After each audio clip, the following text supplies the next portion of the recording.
This is Internet Business Mastery, episode 104.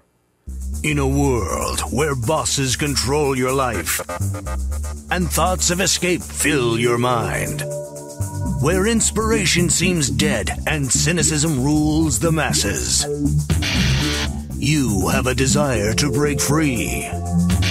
You feel the need to take control. Now, there exists a place where the secrets of freedom and wealth are given to those who believe. InternetBusinessMastery.com. Free your mind. Hello and welcome to Internet Business Mastery Online at InternetBusinessMastery.com. I'm Sterling. And I'm Jay. And we're here to help you escape the 9-to-5 and live the lifestyle of your dreams by turning your life's passion into a profitable internet business, even if you're just getting started today. On this episode of Internet Business Mastery, we have a Cubicle Escape story with Steve Weber. And on the quick tip, we have a handy tool for making your auto recordings sound more professional, and it doesn't even cost a thing. And we'd like to remind you that if you'd like to get a jump start on creating your own profitable internet business using our proven system, you can claim your risk-free trial membership to the Internet Business Mastery Academy by going to freeaudiogift.com. So Jay, what's been going on? I don't know. Life's good. I went to Crater Lake over the weekend here in Oregon and just excited about everything going on in the business. So life's good. And we got some really good content today. So maybe we should just jump to the content. What do you think? Yeah, if everybody doesn't mind, we'll skip the chit-chat and go right to the content. That might be unprecedented, but here we go. Awesome interview for you today, as well as an awesome breakthrough. So let's jump right into it.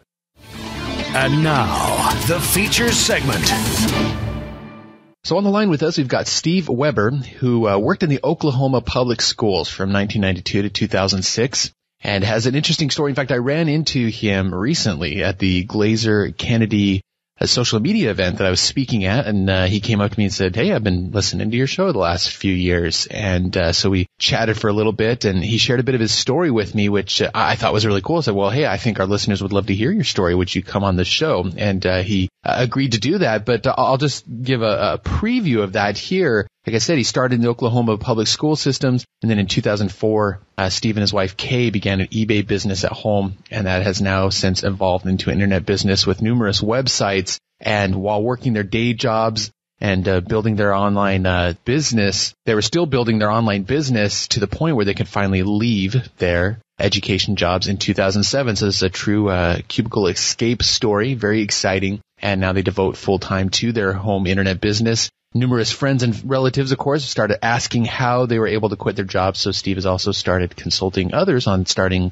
up a business of their own as well. So welcome, Steve, and thank you for joining us. Hey, thanks, Jay. First, let me start. I just want to say how much I appreciate you back in the early days.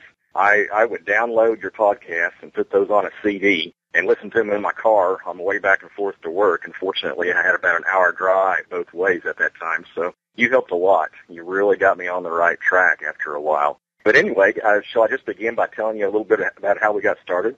Yeah, let's hear your story. How'd you get going in internet business and with this whole online thing?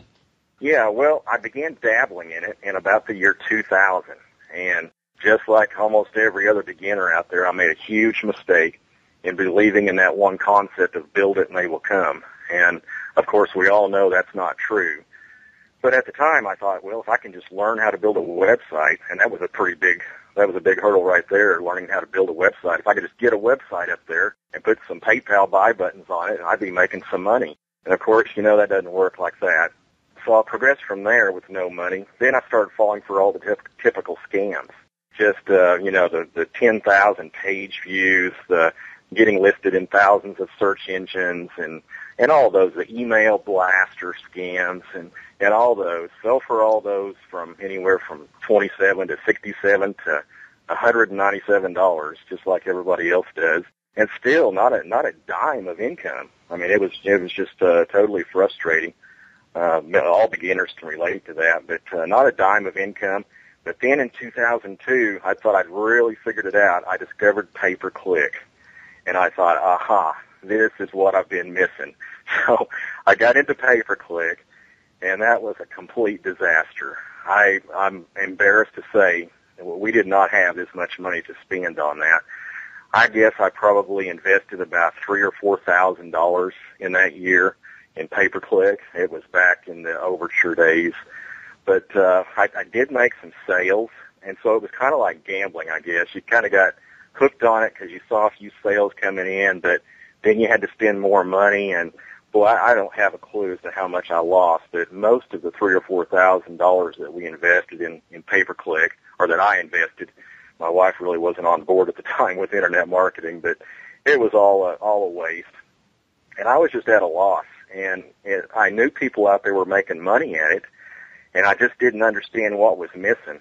And one day, it was in the year 2003, I was driving home from work, and it's just like this light bulb came on. And I realized that there were people making money out there, and I didn't think they were lucky, and I didn't think they were smarter than I was. And that sounds kind of simple, but that just totally changed how I was looking at things. I decided to stop treating it like a lottery system. I was, trying to make it a quick buck and doing all those things, but I looked at the people that were making money, and they weren't smarter than I was, I didn't think, and I sure didn't think they were lucky. So I really buckled down. I got into it. I started reading. Instead of trying to make money, I started educating myself a little bit, reading all I could, reading all the blogs, listening to you guys. A little bit later, I found you guys after this, but reading all the blogs out there, the forums, reading those big forums, studying all that, and learning about niches and learning about SEO. And that was the real key, the niches and the SEO together. Of course, the next problem was a niche.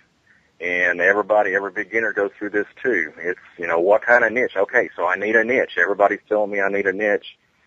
So, but I don't know what my niche can be. And yeah, actually, we've found that a lot of people struggle to find that niche. That's obviously in our business a major issue. And I know you're getting into it, but we definitely wanted to get your interesting story on how you stumbled across that and how you specifically found your niche and was able to recognize it to actually make some money. Yeah, really. Well, we looked and looked. I guess we spent about a year realizing that we needed a niche. And it's a funny story how it works, but it was on our kitchen cabinet the whole time.